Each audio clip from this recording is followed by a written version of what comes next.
Тараза жана Сырат көпүрөсү. Бисмиллахиррахманиррахим. Абу Дауд хадис жыйнагында Азирети Айшадан радиаллаху анха риваят кылат. Айша энебиз бир күнү эчкире ыйлап жатканын пайгамбарыбыз саллаллаху алейхи вассалам угуп: "О Айша, эмне ыйлап жатасың?" деди. Азирети Айша энебиз: "Тозокту эстеп ыйладым. Акыретте үй бүлөңүздү да эстейсизби?" деп сурады. Ошондо пайгамбарыбыз саллаллаху алейхи вассалам ага 3 жерде аткарылган иштер таразага тартылганда, дептерлер берилгенде, Сырат көпүрөсүнөн өткөндө эч кимди эстебей өз башын гана ойлоп калат деп жооп берди.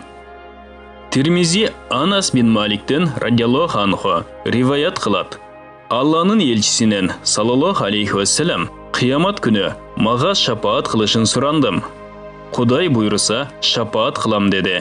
Мен сизди кайдан табам десем, мени оболу Сыраттын алдынан изде деп айтты. Ал жайдан таба албасамчы деп сурадым. Жасалган иштер тартыла турган таразанын жанынан изде деди. Мен таразанын жанынан да таба албасамчы деп сурасам, Алланын элчиси саллаллаху алейхи вассалам Каусар көлмөсүнүн жанынан изде. Мен албетте ушул 3 жайдын биринде болом деп айтты. Хаким баяндайт: кыямат күнү бир тараза коюлат. Бул таразага бүтүндөй асман жерди тартууга да болот. Периштелер: "О жараткан эгебиз, бул ким үчүн курулат?" деп сурашат. Алла Таала: "Жараткандарымдан каалаган нерселерим үчүн" деп жооп берет. Периштелер: "О жараткан эгебиз, сен бардык кемчиликтерден тазасың. Биз сага толук кулчулук кыла албадык" дешет. Муслим Умму Мубашшар Ансариядан радиаллаху анха риваят кылат. Пайгамбарыбыз саллаллаху алейхи вассалам Хавсанын жанында туруп: "Кудай буйрса, Худайбияда дарактын астында ант бергендер тозокко түшпөйт" дегенин уктум. Хавса радиаллаху анха: "Албетте Алланын элчиси" деди.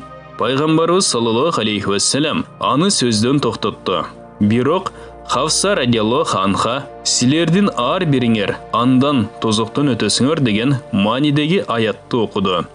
Пайгамбарыбыз саллаллаху алейхи вассалам болсо: "Андан соң такыбаларды куткарабыз, залымдарды анда чөгөлөтүп калтырабыз" деген маанидеги аятты улантып окуду.